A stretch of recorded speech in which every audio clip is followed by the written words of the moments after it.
Graça e paz, meus amados irmãos e caros ouvintes. Este é mais um Palavra Viva aqui com o pastor Josivan. Eu sou pastor da Primeira Igreja Batista em Vila Ramos, aqui na Avenida Coronel Alves Rocha Filho, 390, na Zona Leste, capital de São Paulo. Antes de lermos o texto, quero contar sempre com a sua participação, curtindo, compartilhando e principalmente fazendo a sua inscrição no canal. Só assim chegaremos muito mais longe, alcançando muito mais pessoas.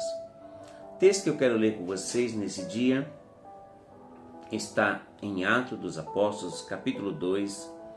Nós vamos ler o verso de número 22 e o verso de número 23. Vamos ver? Israelitas, escutem o que eu vou dizer.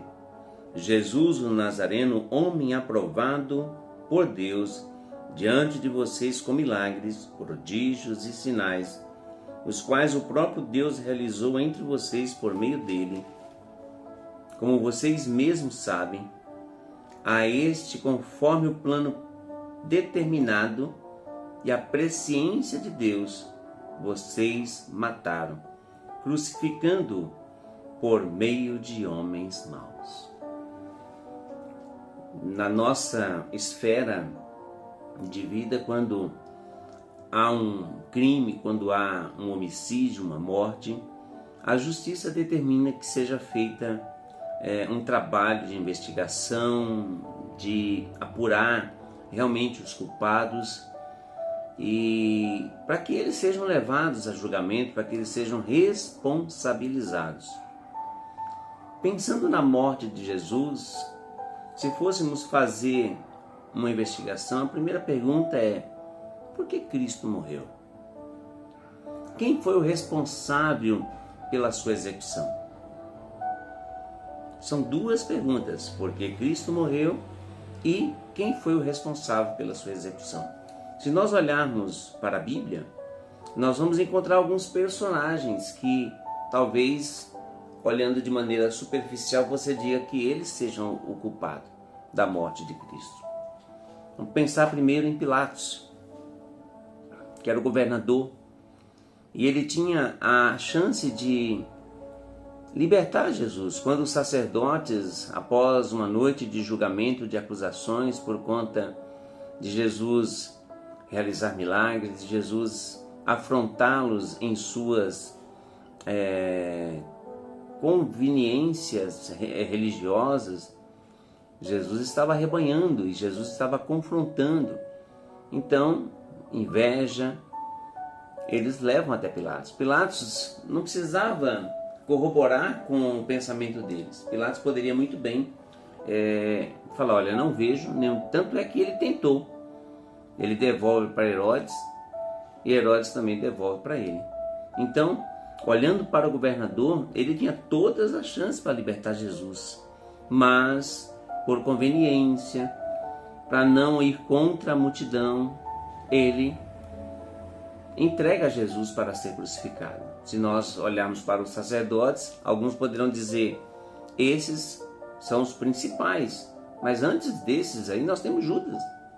Judas por ganância, por dinheiro, por não concordar com a forma que Jesus caminhava e seguia no seu ministério. Judas trai. Então aí nós teríamos três fortes candidatos a serem responsáveis pela morte de Jesus. Mas tem o próprio Jesus.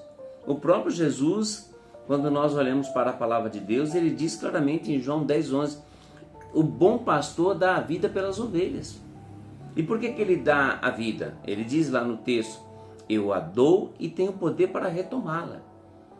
Então, olhando para o que Pedro coloca para mim, para você aqui, este, conforme plano determinado e a presciência de Deus, vocês o mataram. Então, se nós olharmos para os fatos, nós temos aí duas responsabilidades claras. A do próprio Cristo, na pessoa do Deus encarnado, ele se entrega, ele se doa.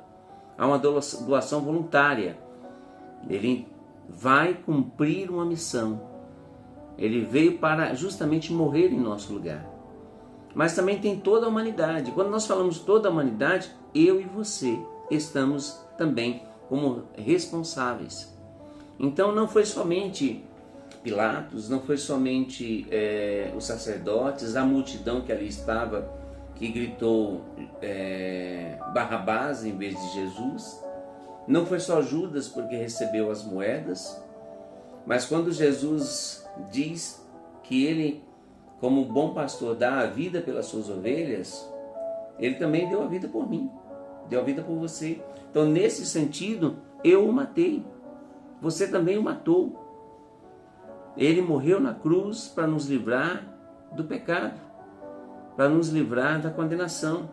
Então, é plano divino da parte de Deus entregar o seu Filho. Por isso que nós temos lá em João 3,16, porque Deus amou o mundo de tal maneira que deu o seu Filho unigênito, para que todo aquele que nele crê não pereça, mas tenha vida eterna. Então, primeiro, o plano de Deus para salvar é entregar Jesus. E por que Jesus morreu?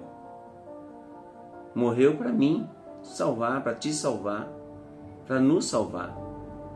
Jesus é responsável pela sua morte, porque ela é voluntária, mas toda a humanidade também é responsável, porque se ninguém tivesse pecado, Jesus não precisaria morrer.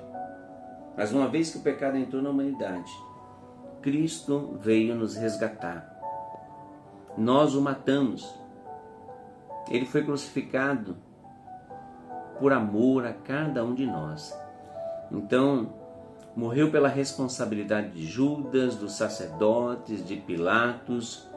Morreu pela minha e a sua responsabilidade, porque não foi só uma entrega voluntária. Jesus é responsável pela sua morte? Sim. Mas eu também sou responsável pela morte de Jesus. Você também é responsável.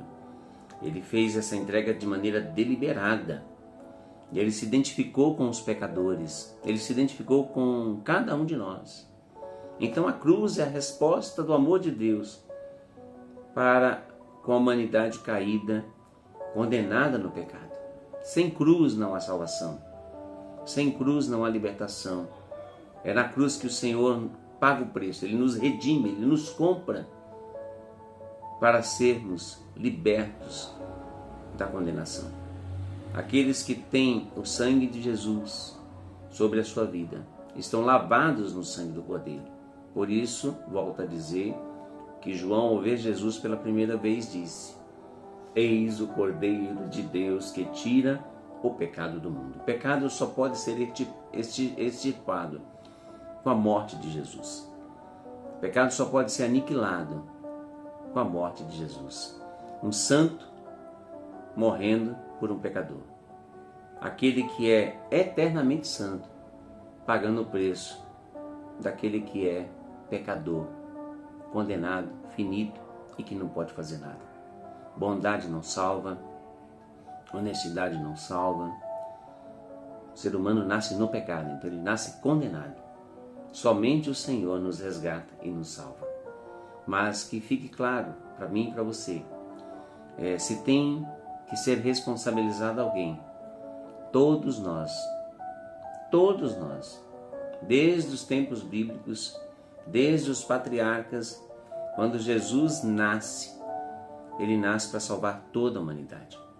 Não é à toa que quando o pecado entrou na humanidade, lá no Gênesis, capítulo 3, verso 15, diz que da semente da mulher nasceria aquele que esmagaria a cabeça da serpente. Porque a serpente figura aquele que tentou o primeiro Adão no Éden. E ele caiu. Então, a promessa de salvação já é no começo da humanidade. Para que eu e você entenda que o plano de salvar já foi estabelecido para cada um de nós. Então há uma entrega voluntária, sim. Há a corresponsabilidade de todos os atores do tempo bíblico, mas há também a minha e a sua participação. Jesus morreu por mim e por você. Portanto, a crucificação de Cristo decreta de uma vez por todas a morte da morte, para que a vida que há em Jesus alcance a Bíblia diz que nós estávamos mortos nos nossos delitos e pecados, e é Jesus que nos vivifica. Portanto, entregue sua vida a Jesus. Jesus morreu por mim e por você. Reconheça isso, porque sem esta morte não há salvação. Vamos orar? Pai amado, Pai querido, muito obrigado por tua palavra. Muito obrigado a Deus por teu grande amor. Muito obrigado, ó Pai, porque o Senhor não nos abandonou. Perdoa os nossos pecados. Te agradecemos, ó Deus, pela morte vicária de Cristo por nós ali na cruz, por tão grande salvação. Perdoa os nossos pecados, perdoa as nossas falhas, aumenta a nossa fé em Ti. E tem misericórdia, ó Deus, das nossas vidas. É o que nós te pedimos, ó Pai, no santo nome de Jesus. Pedimos também, ó Deus, pelos enfermos, pelos enlutados, pelos famintos, por aqueles que vivem a realidade da guerra. Tem misericórdia de cada um, em nome de Jesus. Sustenta cada lar, cada família, cada casal. É o que nós te pedimos hoje e sempre. Amém. Meus amados, que o Senhor os abençoe, que o Senhor os guarde, que o Senhor levante sobre vocês o rosto e lhes conceda a paz. E nunca se esqueça, Jesus te ama. Até o próximo Palavra Viva, querendo Deus.